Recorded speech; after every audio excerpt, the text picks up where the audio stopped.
હું વિધવા હતી, એકલી જ રહેતી હતી. એક વખત મને કંપનીમાં જવા માટે મોડું થઈ રહ્યું હતું, તેથી હું ઝડપથી સીડીઓ ઉતરી રહી હતી. છેલ્લી 2-3 સીડીઓ ઉતરવાની બાકી હતી ત્યારે મારો પગ લપસી ગયો અને હું જોરથી નીચે પડી ગઈ. મને ઉઠવામાં તકલીફ થઈ રહી હતી.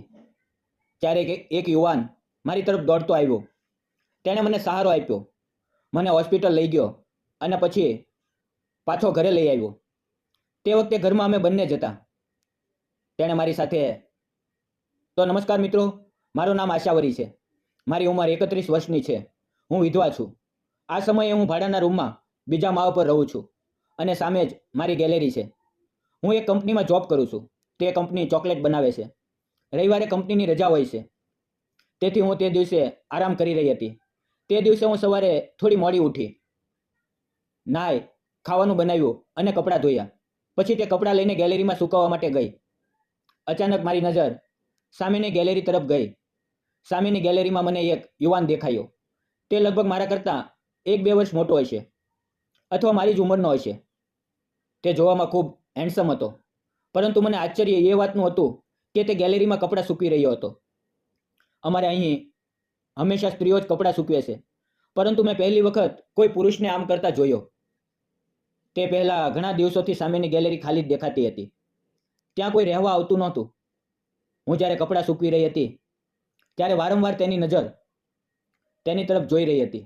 તેની નજર મારી તરફ ગઈ. તેણે મારી તરફ જોયું. હું પણ તેને જ જોઈ રહી હતી. મારી નજર તેની સાથે મોઈ અને હું થોડી શરમાઈ ગઈ. પછી મેં નજર ફેરવી લીધી અને કપડાં યોગ્ય રીતે સૂકવવા લાગી, પરંતુ તે યુવાન હજી પણ મારી તરફ જ જોઈ રહ્યો હતો. મેં ઝડપથી કપડાં સૂકવ્યા અને મારા રૂમમાં પાછી આવી ગઈ. તેનું કિચન મારા રૂમની નજીક જ હતું. થોડી વાર પછી મેં બારીમાંથી જોયું તો તે કિચનમાં કંઈક ખાવાનું બનાવી રહ્યો હતો. મારા મનમાં વિચાર આવ્યો કે કદાચ તે એકલો જ રહેતો હશે, પરંતુ આટલો સુંદર મારી ઉંમરનો યુવાન એકલો કેમ રહેતો હશે? આમ વિચાર કરીને વારંવાર મારા મનમાં આવતો હતો. પછી હું પાછી મારા કામમાં વ્યસ્ત થઈ ગઈ, ખાવાનું વગેરે બનાવ્યું અને થોડો આરામ કરવા લાગી. આમ જ કેટલાય દિવસો વીતી ગયા. રોજ તે યુવાન મને ગેલેરીમાં કંઈક ને કંઈક કરતો દેખાઈ રહ્યો હતો. ક્યારેક કપડાં સૂકવતો, ક્યારેક વ્યાયામ કરતો, તો ક્યારેક ખાવાનું બનાવતો. મારું જીવન હમણાં તો ઠીક ચાલી રહ્યું હતું. મને કંપનીમાં સારો પગાર મળી રહ્યો હતો, પરંતુ તેમ છતાં હું અંદરથી ખૂબ દુઃખી હતી, કારણ કે હું એકલી હતી. મારા પતિનું અવસાન થઈ ગયું, તેથી હું એકલી પડી ગઈ હતી. મારે કોઈ સંતાન નહોતું, પરંતુ મને મા બાપના સહારે જીવવું નહોતું, તેથી હું સ્વતંત્ર રીતે રહીને કામ કરતી હતી. મારા મા બાપ નજીક જ રહેતા હતા. હું તેમની પાસે ક્યારેક મળવા જતી. એક વખત હું સીડીઓ ઉતરીને નીચે આવી રહી હતી. મને કંપનીમાં જવા માટે મોડું થઈ રહ્યું હતું, તેથી હું ઝડપથી ચાલી રહી હતી. છેલ્લી 2-3 સીડીઓ ઉતરવાની બાકી હતી ત્યારે હું સીડીઓથી લપસી ગઈ અને નીચે પડી ગઈ. મારા પગમાં મચકોડ આવી ગઈ હતી. હું જોરથી સીચ પાડી. મને ઉઠવામાં ખૂબ તકલીફ થઈ રહી હતી. મારો અવાજ સાંભળીને કોઈ દોડતું આવ્યું. તેણે મને સહારો આપ્યો. મને એક પગ જમીન પર ટેકવવામાં પણ ખૂબ દુખાવો થઈ રહ્યો હતો. તેણે મને એક તરફ બેસાડી, પછી તે ઉપર તરફ દોડી ગયો. થોડી જ વારમાં એક બોટલમાં પાણી લઈને આવ્યો અને મને પીવડાવ્યું. પાણી પીધા પછી મને થોડો આરામ મળ્યો. મેં તેની તરફ જોયું અને ત્યારે ધ્યાનમાં આવ્યું કે તે સામેની ગેલેરીવાળો યુવાન જ છે. મારા પગમાં ખૂબ દુખાવો થઈ રહ્યો હતો. મારા માટે એકલા હોસ્પિટલ જવું શક્ય નહોતું. તે બોલ્યો, 2 મિનિટ રોકાઈ જાઓ, હું હમણાં આવું છું. તે તરત જ પાર્કિંગમાં ગયો. તેની 2 વ્હીલર મારી સામે લાવીને ઊભી કરી.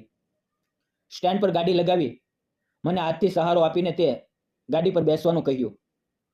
તે જાતે આગળ બેઠો. પછી અમે ગાડી ચલાવીને સીધા હોસ્પિટલ ગયા.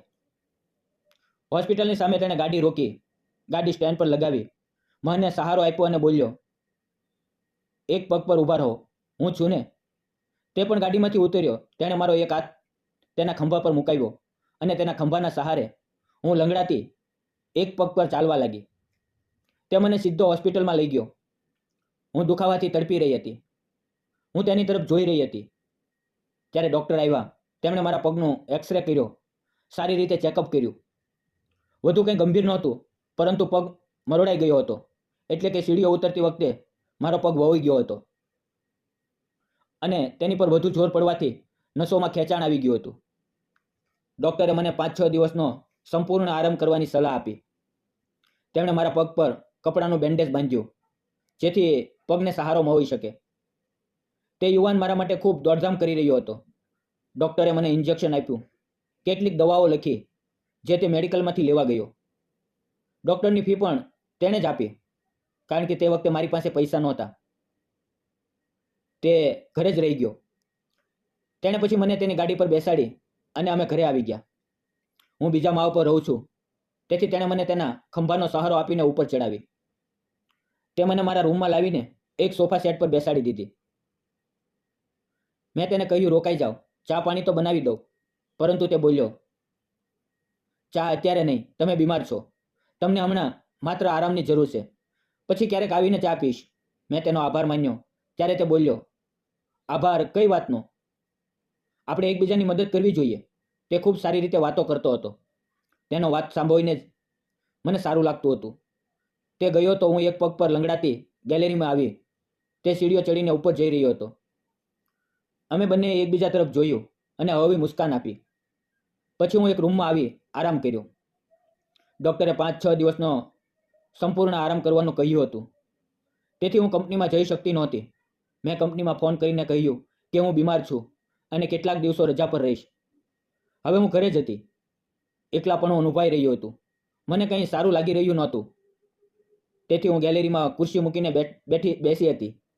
ત્યાંથી જ અમે બંને એકબીજાને જોઈને મુસ્કુરાતા હતા. માત્ર નજરો અને થોડી ઘણી વાતોના સંવાદમાં અમારો સંબંધ અજાણ્યા તરફથી જોડાતો જઈ રહ્યો હતો. ત્રીજા દિવસે રવિવારે મારા ઘરનો દરવાજો ખખડ્યો ત્યારે હું થોડો પગ ટેકવવા લાગી હતી. મેં દરવાજો ખોલ્યો તો સામે તે યુવાન ઊભો હતો. તેણે મારી તરફ જોઈને હળવી મુસ્કાન આપી. મેં તેને અંદર બેસવાનું કહ્યું. તે સોફા સેટ પર બેઠો. હું અંદર ચા મૂકવા ગઈ. તે એક ફૂલનો ગુલદસ્તો લઈને આવ્યો હતો. સાથે કેટલાક ફળો, સફરજન, ચીકુ કેવા લઈને આવ્યો હતો. તે બોલ્યો, હું છેલ્લા 2-3 દિવસથી જોઈ રહ્યો છું, તમારી પાસે કોઈ પણ આવ્યું નથી. એવું લાગી રહ્યું હતું કે તમે એકલા જ હશો. તેથી વિચાર્યું કે ચાલો થોડું ઘણું કંઈક લઈને તમને મળતો આવું. મારી આંખો ભરાઈ આવી. મારિયાને તેની વધુ ઓળખાણ નહોતી. તેમ છતાં તે આવીને મારી ખબર લઈ રહ્યો હતો. તે મને હોસ્પિટલ લઈ ગયો હતો. તેના સ્નેહભર્યા વર્તનમાં હું ભાવુક થઈ ગઈ.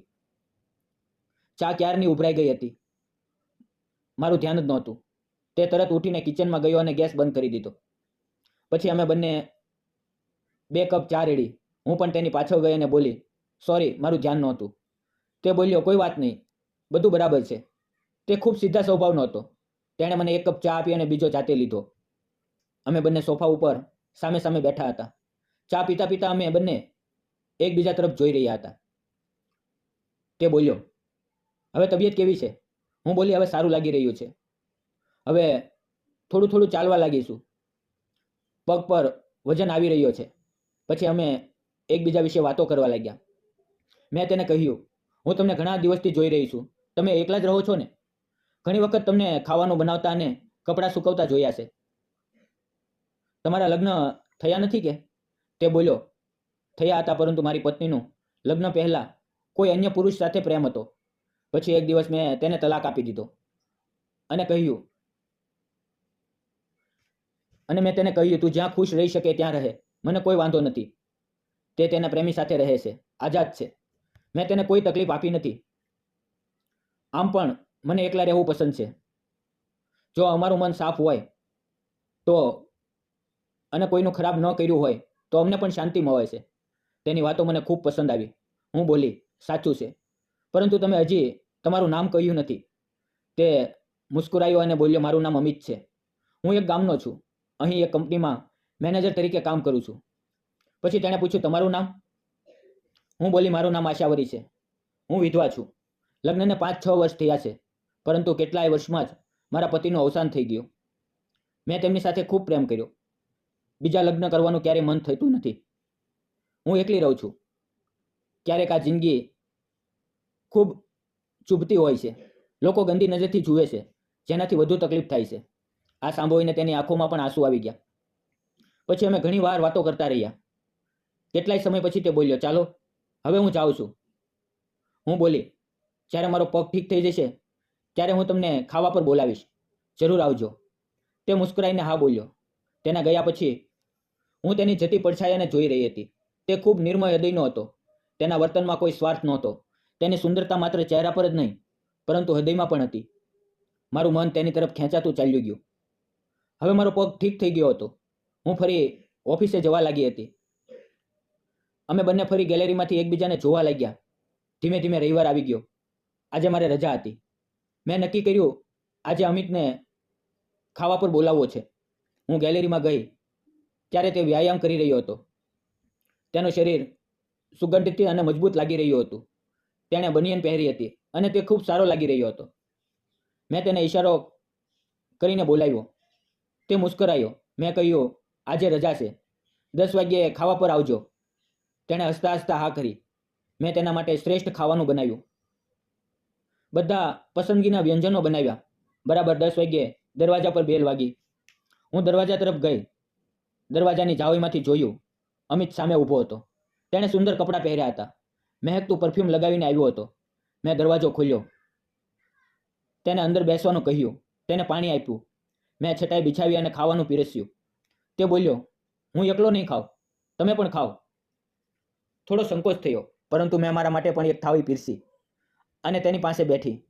અમે બંને વાતો કરતાં કરતાં ખાવાનું ખાઈ રહ્યા હતા. જમ્યા પછી અમે ફરી એકબીજા સાથે વાતો કરવા લાગ્યા. હવે અમે ખૂબ નજીક હતા. અમે એકબીજાને જોઈ રહ્યા હતા. તે બોલ્યો, હવે તબિયત કેવી છે? હું બોલી, હવે સારું લાગી રહ્યું છે. હવે ધીમે ધીમે પગ પર વજન મૂકી શકું છું. પછી અમે એકબીજા વિશે પૂછવા લાગ્યા. તે બોલ્યો, તમે લગ્ન કેમ નથી કરતા? પુરુષ તો જેમ તેમ એકલા રહી લે છે. તેમને કોઈ વાતનો ડર નથી હોતો. પરંતુ એક મહિલાને એકલી રહેવું, આજકાલની દુનિયામાં અજીબ વાતો થાય છે. કોણ કરશે મારી સાથે લગ્ન? મારી ઉંમર 31 વર્ષની થઈ ગઈ છે. મેં ઉદાસીથી કહ્યું. તે બોલ્યો, તમે ભલે 31 વર્ષના હોવ, પરંતુ તમે બિલકુલ 31 વર્ષના લાગતા નથી. તમે ખૂબ સુંદર લાગો છો. તમે તો બસ 25-26ના લાગો છો. તમારા હજી પણ ખૂબ યૌવન છે. તમારે લગ્ન જરૂર કરવા જોઈએ. મેં તેની તરફ જોઈને હવેથી હસતા હસતા કહ્યું, તમે પણ ખૂબ સુંદર લાગો છો. શું તમે મારી સાથે લગ્ન કરશો? આ પર તે ચોંકી ગયો, ચૂપ થઈ ગયો, કંઈ બોલ્યો નહીં. હું હસતા હસતા બોલી, જુઓ, મેં જ તમને પૂછ્યું કે શું તમે મારી સાથે લગ્ન કરશો, તો તમે પણ ચૂપ થઈ ગયા. તેનો અર્થ હું જે કહું છું તે સાચું છે ને? તે જ વખતે તેણે મારો હાથ તેના હાથમાં લીધો અને બોલ્યો, મારા મનમાં તમારા માટે ક્યારેય કોઈ ખોટી ભાવના નહોતી. તમારા માટે જે પણ છે તે માત્ર આદર અને પ્રેમ છે. મારા મનમાં પણ તમારા માટે ખૂબ સ્નેહ છે. મને પણ તમે ખૂબ પસંદ છો. તે મારો હાથ હવેથી સહેલાવતો રહ્યો. મારો કોમળ હાથ તેના મજબૂત હાથોમાં હતો. કેટલીક વાર પછી તે બોલ્યો, ચાલો કાલે જ કોર્ટમાં જઈને કોર્ટ મેરેજ કરી લઈએ. હું ખુશીથી ઝૂમી ઉઠી. મારા ચહેરા પર ખુશી અને સંતોષની મુસ્કાન ખીલી ગઈ. બીજા દિવસે અમે બંનેએ ઓફિસમાંથી રજા લીધી અને કોર્ટ મેરેજ કરી લીધા. તે ક્ષણે મારી જિંદગીની અસમરણીય ક્ષણ હતી. હવે અમે બંને એકસાથે રહેવા લાગ્યા છીએ. હું તેના માટે રોજ સારા સારા પકવાન બનાવવા લાગી. તેની ઉપર જાન છાંટવા લાગી. તે પણ મને ભરપૂર પ્રેમ આપવા લાગ્યો. અમારું ઘર પ્રેમ, વિશ્વાસ અને ખુશીથી ભરાઈ ગયું. આ ખુશ ખબર જ્યારે મેં મારા માતા પિતાને આપી તો તે પણ ખુશીથી ઝૂમી ઉઠ્યા. તેણે મને તેની બાહોમાં ભરી લીધી. કેટલાય મહિનાઓમાં જ મેં એક પ્યારા દીકરાને જન્મ આપ્યો. તે દીકરો ખૂબ જ સુંદર અને પ્યારો હતો. બિલકુલ મારા પતિ પર ગયો હતો. અમે બંને ખૂબ ખુશ હતા. હવે અમારી જિંદગી ખુશી, સંતોષ અને પ્રેમથી ચાલી રહી છે. મિત્રો, અમે બંનેએ લગ્ન કરી લીધા. તમને શું લાગે છે કે જે સ્ત્રી પુરુષના પહેલા લગ્ન થયા હતા, પરંતુ કોઈ કારણસર તેમના પતિ કે પત્નીનું અવસાન થઈ ગયું, તેમને ફરીથી સાથે આવવું જોઈએ કે જિંદગીભર એકલા જ રહેવું જોઈએ? તમારો શું અભિપ્રાય છે? કૃપા કરીને અમને કોમેન્ટ કરીને જરૂર જણાવજો. ક્યારેક જિંદગી આપણને એકલા છોડી દે છે. આપણા બધા સપનાઓ પર વિરામ લગાવી દે છે, પરંતુ તે વિરામ પછી પણ એક નવી શરૂઆત છુપાયેલી હોય છે. આશાવરી જેવી ઘણી મહિલાઓ દુઃખ સહન કરીને પણ દુનિયામાં ફરીથી પ્રેમ શોધે છે. આ વાર્તા માત્ર બીજા લગ્નની નથી. આ વિશ્વાસ અને સ્વાભિમાનની છે અને ફરીથી જિંદગીને ગળે લગાવવાની છે. જો કોઈ તમને સમજાવે, તમારા દુઃખ પર મલમ મૂકે, તો તે વ્યક્તિ તમારી નવી જિંદગી બની શકે છે. જો પ્યાર ફરીથી આવે તો તેને મોકો જરૂર આપજો. જો આ વાર્તા પસંદ આવી હોય તો ચેનલને લાઇક, શેર અને સબસ્ક્રાઇબ કરવાનું ભૂલશો નહીં. ફરી મળશું આવતીકાલે એક નવી વાર્તાની અંદર. ત્યાં સુધી આવજો. અને વિડીયો પૂરો જોવા બદલ આપ સૌ મિત્રોનો દિલથી ધન્યવાદ. મિત્રો, વાર્તામાં આવેલા નામ, પાત્ર અને ઘટના ફક્ત કાલ્પનિક હતા. તેનો કોઈ પણ વ્યક્તિ, જાતિ કે ધર્મ સાથે સંબંધ નથી. આ વાર્તા ફક્ત મનોરંજન અને શૈક્ષણિક ઉદ્દેશ માટે બનાવવામાં આવી હતી. તેને અન્યથા ન જોશો. ફરી મળીએ આવતીકાલ સુધી. ત્યાં સુધી તમારું ધ્યાન રાખો. ધન્યવાદ મિત્રો.